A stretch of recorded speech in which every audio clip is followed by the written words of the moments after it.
दोस्तों, क्या आप जानते हैं यूपीआई से अलग होगा डिजिटल रुपया?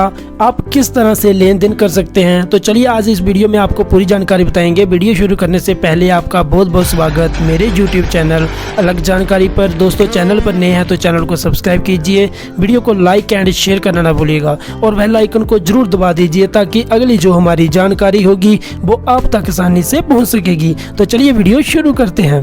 आरबीआई गवर्नर शक्तिदास ने गुरुवार को कहा कि डिजिटल रुपया यूपीआई से भिन्न होगा, क्योंकि यूपीआई से होने वाला भुगतान बैंक के माध्यम से होता है, जबकि डिजिटल करेंसी या रुपया का भुगतान एक वैलेट से दूसरे वैलेट में होगा और इसमें किसी तीसरे की कोई भूमिका नहीं होती है।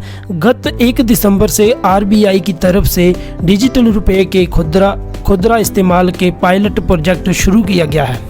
शक्तिदास ने बुधवार को कहा कि केंद्रीय बैंक के डिजिटल करेंसी से किसी को कोई खतरा नहीं है, लोगों को इससे डरने की कोई ज़रूरत नहीं है।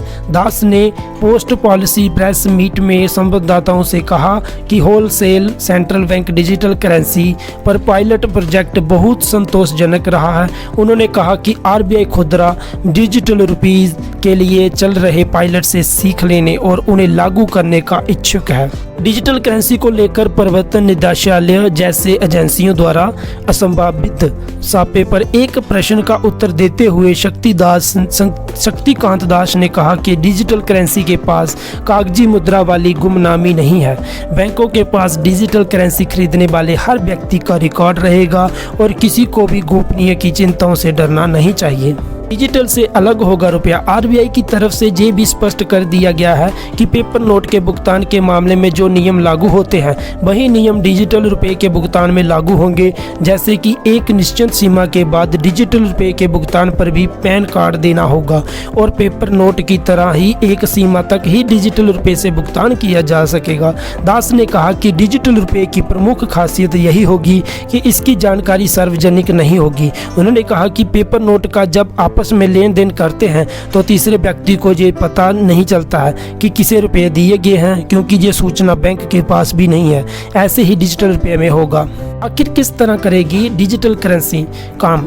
आरबीआई गवर्नर ने कहा कि यूपीआई के माध्यम से लेन देन में बैंक इंटरमीडिएट का काम करता है। उन्होंने कहा कि पेपर नोट के लिए ग्राहक बैंक जाता है, नोट बैंक से लेता है और अपने पर्स में रखकर चला जाता है। ठीक वैसे ही डिजिटल करेंसी के लिए ग्राहक बैंक जाएगा, करेंसी लेगा और अपने मोबाइल फोन वैलेट में रखकर चला जाएगा और उससे भुगतान कर सकेगा। यूपीआई भुगतान एक बैंक से दूसरे बैंक में है, जबकि डिजिटल रुपये से होने वाला भुगतान नकद भुगतान की तरह है।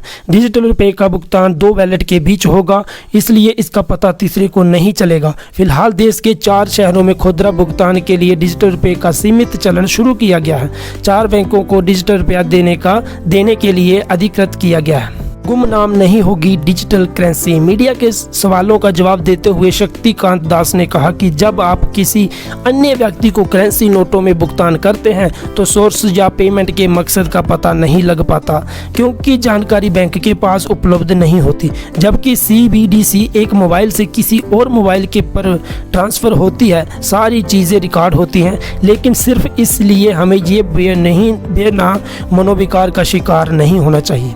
डिजिटल मुद्रा के नियम भी पेपर करेंसी की तरह।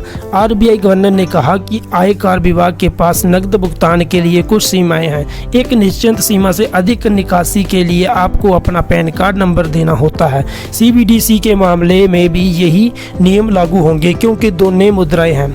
गोपनीयता की चिंताएं। बुधवार को रिजर्व बैंक के डिप्टी गवर्नर टी रविशंकर ने गोपनीयता पर चिंताओं को स्वीकार किया। उन्होंने कहा कि आरबीआई सीबीडीसी को कागजी मुद्रा का विकल्प बनाने को लेकर काम कर रहा है। उन्होंने कहा कि डिजिटल नकदी अभी भी विकास की प्रक्रिया में है और इसके नियम कायदे तय किए जाने की जरूरत है। आपको बता दें कि आरबीआई के पूर्व गवर्नर डी सुब्रमण्यम सहित कई विशेषज्ञों ने सीबीडीसी के गोपनीयता वाले पहलू पर चिंता व्यक्त की है।